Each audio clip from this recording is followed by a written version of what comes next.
सर्वे भद्राणि पश्यन्तु मा कश्चित् दुःखभाग् भवेत्। ओम। आज हमारे कई भाई बहन रात में 2:30-3-4 बजे तक आए, कई आते रहे, और जिनको आने में कोई परेशानी हुई हो तो उनका और अभी आराम भी नहीं कर सके।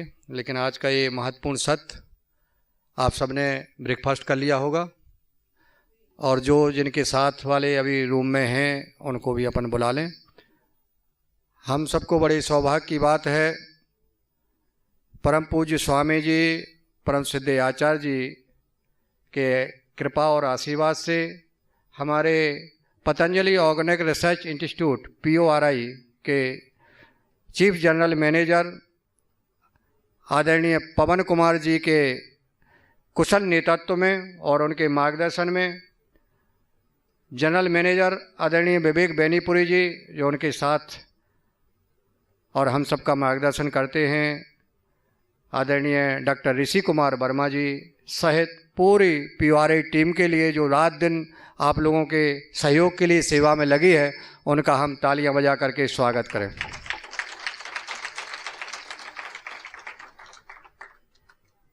चाहे बहन अपूर्वा जी हों, चाहे दीपक जी हों, चाहे तरुण जी हों, चाहे पीयूष जी हों, और सभी खूब परिश्रम रात में लगातार, जिस भाई बहन ने भी कॉल किया और वो हमेशा फ़ोन उठाए उन्होंने, और जितना उनसे बन पड़ रहा है वो सेवा कर रहे हैं। जिन भाई बहनों की गाड़ी वहाँ सामने वहाँ स्टॉल लगना है, उसके सामने जो खड़ी हैं, वो जहाँ योग कर रहे थे वहाँ पर अपनी 4 व्हीलर खड़ी कर लें, ऐसा निवेदन है। अभी सूचना आई है। योगाहार कार्यक्रम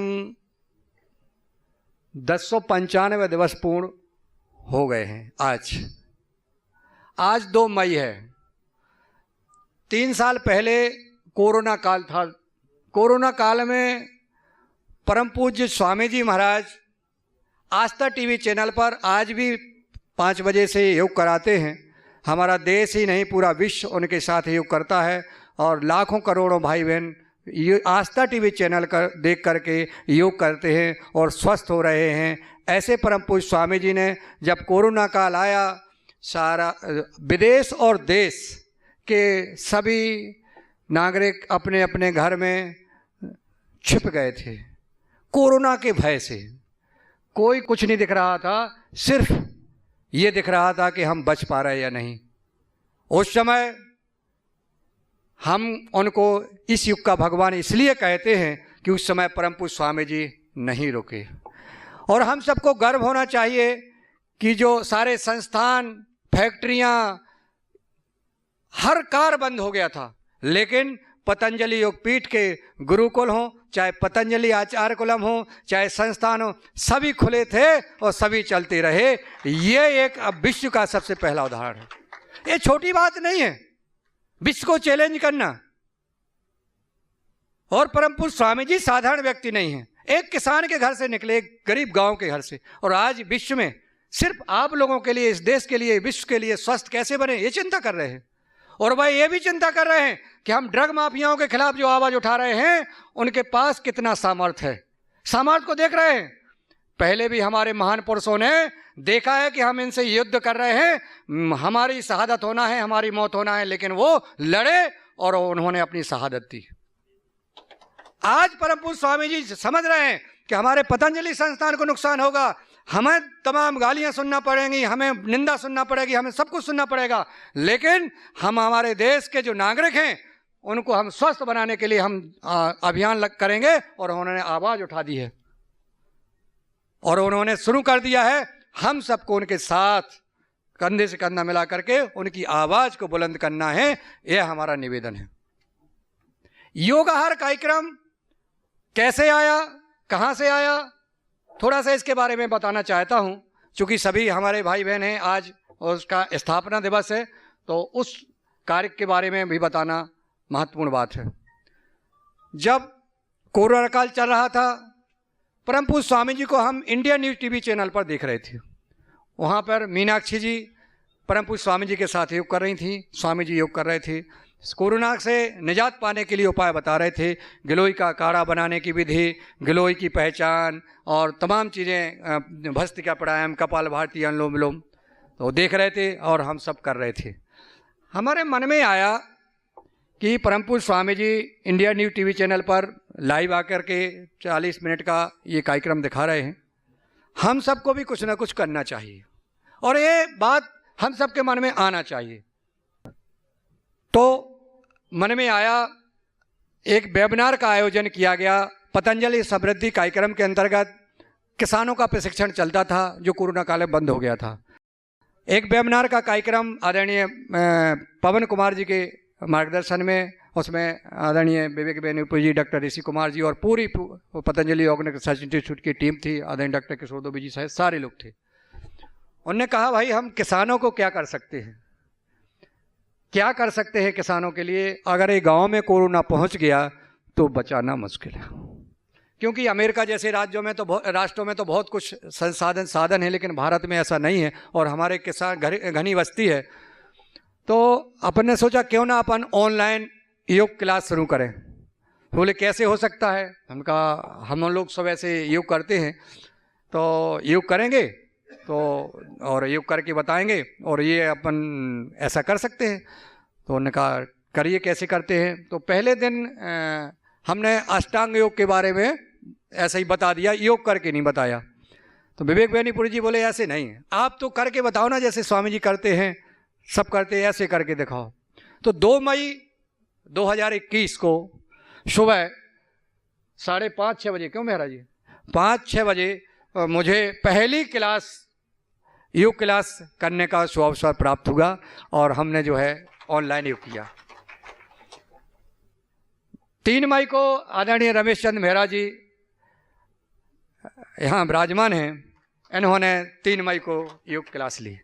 अब 2 मई को योग क्लास लेने के बाद फिर हम किसानों से संबंधित काम कर रहे थे, तो प्राकृतिक जैविक खेती की चर्चा कर रहे थे और आहार की चर्चा हमारे मन में आई। और वो इसलिए आई कि हम परम सिद्ध आचार्य जी को आयुर्वेद शिरोमणि इस युग का धन्वंतरी कहते हैं और हैं, जिनको भोजन का प्रभाव जिसने दिखाया था ना, जब सिद्ध आचार्य जी की तबीयत बिगड़ी तो वो मेरे मन में वो कथस्ती।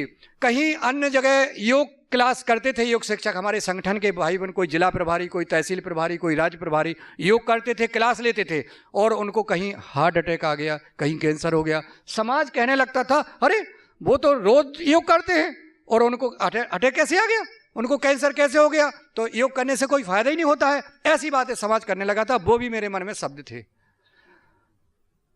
तो जब हम योग करते हैं तो स्वस्थ बनते हैं, लेकिन जब हम योग करने के बाद अपने घर जाते हैं तो केमिकल युक्त भोजन करते हैं।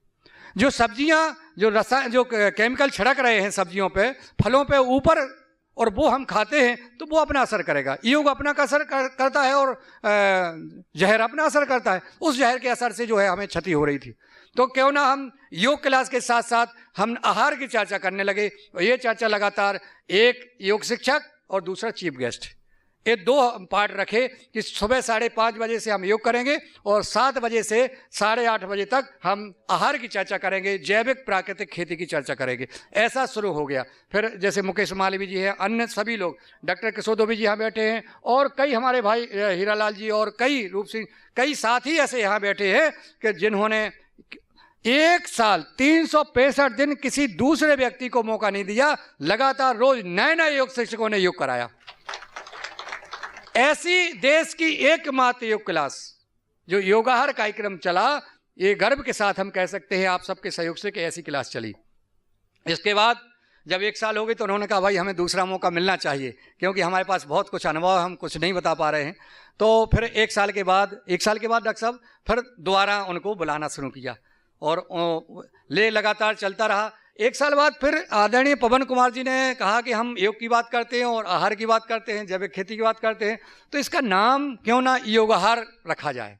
निर्मम कुम्हार की थापी से कितने रूपों में कुटी पिटी, हर बार बिखेरी गई, किंतु मिट्टी फिर भी तो नहीं मिटी, मिट्टी फिर भी तो नहीं मिटी। मिट्टी की महिमा मिटने में मिट हर बार संवरती है, मिट्टी मिट्टी पर मिटती है, मिट्टी मिट्टी को रचती है। इसीलिए तो हमारा छोटा सा प्यारा सा शीर्षक मिट्टी स्वास्थ्य की यात्रा।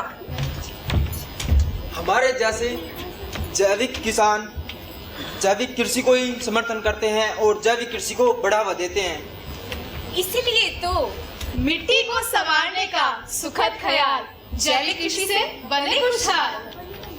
अरे भाई आओ आओ, इधर तो आओ। ये जैविक छोड़ के रासायनिक पदार्थ लेकर जाओ और अपने खेती को जल्दी उगाओ।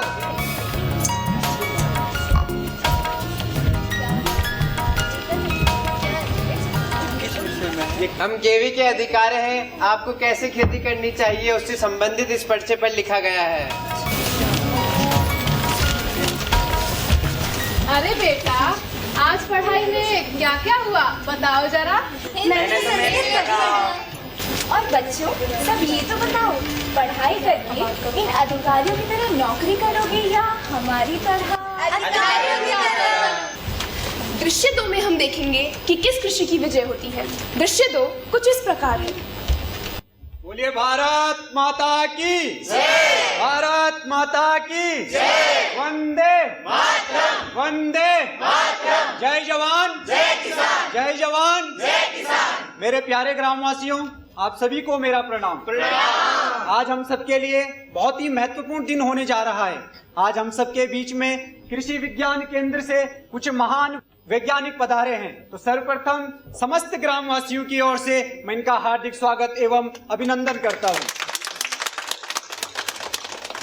आज हम सबको जानने को मिलेगा रासायनिक कृषि एवं जैविक कृषि। कौन सी कृषि हमारे लिए, हमारे स्वास्थ्य के लिए, हमारे जीवन के लिए, हमारी मिट्टी के लिए लाभकारी है। और यह सब हम जानेंगे खेल खेल के माध्यम से। और यह जो खेल होगा वह होगा सांप सीढ़ी का खेल। तुम आप सभी लोगों से पूछना चाहता हूँ, क्या आप सभी लोग सीखने को तैयार हैं?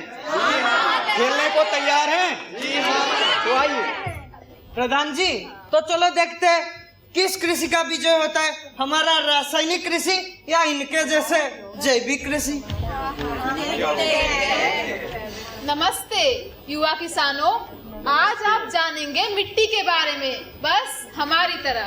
और साथ ही हम आपको कृषि की निम्न और उच्च बातों को सिखाएंगे।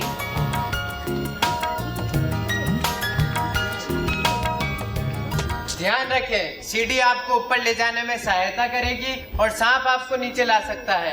ठीक उसी प्रकार जैविक खेती से आप स्वस्थ और समृद्ध बनोगे। आओ चलो प्रयास करते हैं कि हम सीढ़ी पे भी चढ़े और सांप से भी बचें। हमारी मिट्टी आने वाले भविष्य के लिए। मेरे प्यारे भाइयों एवं बहनों, मेरे प्यारे ग्रामवासियों, इस खेल को आप सिर्फ मनोरंजन की दृष्टिकोण से मत खेलना। यह खेल हम सबको जागरूक करने के लिए है। हम सब जागरूक हो जाएं अपने मिट्टी के प्रति, अपने पर्यावरण के प्रति। तो आप सभी लोगों से मेरा अनुरोध है, ध्यान से खेलें, ध्यान से सीखें और फिर अपने समाज को सिखाएं।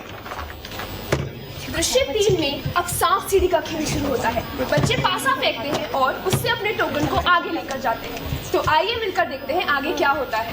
मैं सीढ़ी आना चाहती हूँ। ये मैं तो सीढ़ी पे चढ़ गई, इसका मतलब है मुझे ऊपर जाने की इजाजत है। मेरा टर्न। ओ नहीं, मैं तो सांप पे पहुंच गई, मुझे नीचे स्लाइड करना होगा। कोई बात नहीं, अच्छे से खेल। लगता है जैविक कृषि का क्षेत्र बढ़ रहा है। हाँ सही। अरे भाई बस, इतना भी खुश मत हो जाओ, हमारा रासायनिक खेती का भी लाभ है।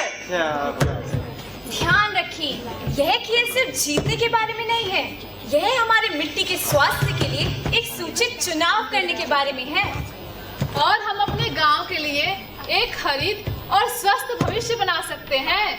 क्या आप सभी जानते हैं जैविक खेती से मिट्टी की उर्वरता और जैव विविधता बढ़ती है? नहीं, हम नहीं जानते। रासायनिक उत्पाद मिट्टी की गुणवत्ता को कम कर सकते हैं और हमारे लाभकारी जीवों को कष्ट पहुंचा सकते हैं। कहा जाता है जैसा अन्न वैसा हमारा मन, और जैसा मन वैसा ही हमारा तन। पर मिट्टी कब स्वस्थ होगी? जब मिट्टी की गुणवत्ता हम बनाए रखेंगे। और वह कैसे बनेगी? जब हम जैविक कृषि को अपनाएंगे और समाज को इसके लिए प्रेरित करेंगे। रासायनिक उत्पाद मिट्टी की उर्वरकों के बारे में हमें निर्णय लेने का अधिकार देते हैं और धन और पर्यावरण वातावरण दोनों की बचत करते हैं। तो आइए हम सब मिलकर एक समृद्ध सुखी समुदाय बनाएं, जिससे कि हम पर्यावरण की रक्षा कर सकें। अरे मुझे तो पता ही नहीं था कि हमारे मिट्टी में नाइट्रोजन की कमी थी। अब हम सही उर्वरकों का उपयोग कर सकते हैं। हाँ बिल्कुल। यह तो अविश्वसनीय है। सिर्फ आप मिट्टी का जांच करके बता दिए कि हमारा मिट्टी में पीएच का स्तर कम था, नाइट्रोजन का कमी था। यह तो मेरे लिए अविश्वसनीय है। मेरे साथ कितने सारे किसान भाई और बहन है, उनके लिए भी अविश्वसनीय है और ये उनके लिए लाभकारी है। मिट्टी परीक्षण करने के लिए हमारे जितने भी किसान भाई और बहन है, उनके ओर से आपको अशेष धन्यवाद। मृदा परीक्षण किसानों के लिए एक महाशक्ति की तरह है। हम स्वस्थ फसलें उगा सकते हैं और अपने गांव को फलने फूलने में मदद कर सकते हैं। हमारी मिट्टी के बारे में जानना बहुत रोमांचक है। मेरे प्रिय भाइयों एवं बहनों, अब मैं आप सभी लोगों से अनुरोध करता हूँ, क्या आप सभी लोग मेरे साथ एक संकल्प लेंगे? जी। तो आज हम एक संकल्प लेते हैं कि जो भी किसान जैविक कृषि के माध्यम से अपनी मिट्टी की महत्ता को बचाने का प्रयास कर रहे हैं, हम भी उसका समर्थन करें, उसको समृद्ध बनाएं, क्योंकि बिना स्वस्थ मिट्टी के हम स्वस्थ जीवन की परिकल्पना नहीं कर सकते हैं। मिट्टी मूल तत्व है हमारे जीवन का। दृश्य 4 में सभी गांव वाले एक साथ इकट्ठा होकर मिट्टी के उज्जवल भविष्य के लिए शपथ लेते हैं। सभी अपने स्थान पर खड़े हो जाएंगे। सभी अपना हाथ आगे कर लेंगे। यह धरती हमारी माँ है। यह धरती हमारी माँ है। हमारा अन्न इस धरती से ही उत्पन्न होता है। हमारा अन्न इस धरती से ही उत्पन्न होता है। स्वस्थ मृदा स्वावलंबी जीवन का प्रतीक है। स्वावलंबी जीवन का प्रतीक है। संपूर्ण जैव विविधता स्वस्थ मृदा से ही पोषित होती है। मेरा यह संकल्प है कि मैं प्राकृतिक व जैविक फसलों से मानव स्वास्थ्य को आरोग्य प्रदान करूंगी। मैं मिट्टी के पारिस्थितिक संतुलन से जलवायु परिवर्तन में स्थिरता लाऊंगी। मैं मिट्टी के स्वास्थ्य के प्रति अपने समाज में जागृति लाऊंगी। मैं समय समय पर अपने खेत की मृदा परीक्षण करवाऊंगी। तो अभी हम सबके द्वारा यह संकल्प लिया गया अपने मिट्टी के बारे में, अपने पर्यावरण के बारे में, अपने स्वास्थ्य के बारे में। तो इस संकल्प को सिर्फ संकल्प तक ही सीमित मत रखिए। इस संकल्प को हम सिद्धि तक पहुंचाने के लिए हम प्रयास करें। तो आओ, एक मिट्टी के ऊपर एक सुंदर सी कविता लिखी गई है। मैं आप सभी लोगों से अनुरोध करता हूं कि आप भी हमारा साथ दीजिए। हम बच्चे हैं धरती माता के, आओ इसे नमन करें। इस धरती से है निकले, आओ इसकी जय करें। यह धरती हमें देती है भोजन और पानी, इससे नहीं करनी है हमें मनमानी। जो भी है इस माटी से पाएं, इस धरती का कर्ज समझकर वापस लौटाएं। वैकल्पिक ऊर्जा स्रोतों से प्रकृति को करें नमन, विकास तो करें, लेकिन प्रकृति के मानव अधिकारों का ना करें हनन। इस धरती के कण कण में बसे हैं प्रभु श्री राम। आओ मिलकर करें इसे प्रणाम।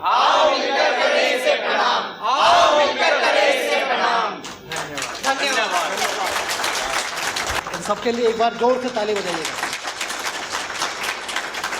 धन्यवाद। और इस तरह से ये जो सत्र है, ये खेल खेल में हम अपनी बातें कह सकें, अपनी बातें दूसरों तक पहुंचा सकें। और जैसा आज हमारे यूनिवर्सिटी के बच्चे इन्वॉल्व हो गए हैं, इस तरह से मेरे आह्वान है कि हम जब गांव में जाएं तो हम अपने शिक्षकों से बातचीत करें। शिक्षकों के माध्यम से हम बच्चों तक भी पहुंच सकते हैं। स्कूल के बच्चों और कॉलेज के बच्चों, जैसा आपने मेरा नर्मदापुरम में एक इवेंट करवाया था, तो उसमें हम 4 कॉलेजेस में जब हम गए तो निश्चित रूप से उन्हीं कॉलेजेस में ये जो वीडियो होगा उसको दिखा करके और उनको सम्मिलित करते हुए हम अपने कम से कम जो बेसिक मुद्दे हैं हमारे मिट्टी पानी के बेसिक मुद्दे को जन जन का जब तक कि हम सरोकार नहीं बनाएंगे तब तक कि हम केवल एक फॉर्मेलिटी तक ही सीमित रहेंगे। तो मेरा अनुरोध है सभी से, बहुत हमारे साथी आए हैं, बहुत प्रतिभा साथी हैं, तो इसके बारे में आप विचार करें। और ऐसे बहुत सारी थीम्स हैं जो पीछे की तरफ स्क्रीन लगी है, उसमें हमारे कई सारे खेल और भी हैं जो हमने इसको निर्माण करने का प्रयास किया है। और इन सारे खेलों को जब हम जन जन तक पहुंचाएंगे, बच्चों के माध्यम से पहुंचाएंगे, महिलाओं के माध्यम से पहुंचाएंगे, तो इसका निश्चित रूप से समाज के ऊपर एक बहुत अच्छा लाभ रहेगा। मैं यूनिवर्सिटी ऑफ पतंजलि और उनकी अध्यापिका डॉक्टर वैशाली, आप भी आ जाइए, आपका भी परिचय करा दें। आप तो छाया में मतलब उसमें रह करके हैं, तो डॉक्टर वैशाली ने बहुत मदद की, हमारी सहयोग किया। आपका उसके लिए भी एक बार बहुत बहुत ताली बजाते हैं और आप सबको बहुत बहुत धन्यवाद। और आगे इसको और अच्छा करने का हम प्रयास करेंगे। धन्यवाद आपको, धन्यवाद, थैंक यू।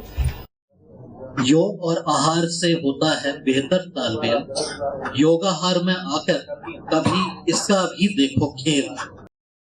खेल हो रहा है, ये दुनिया एक खेल है।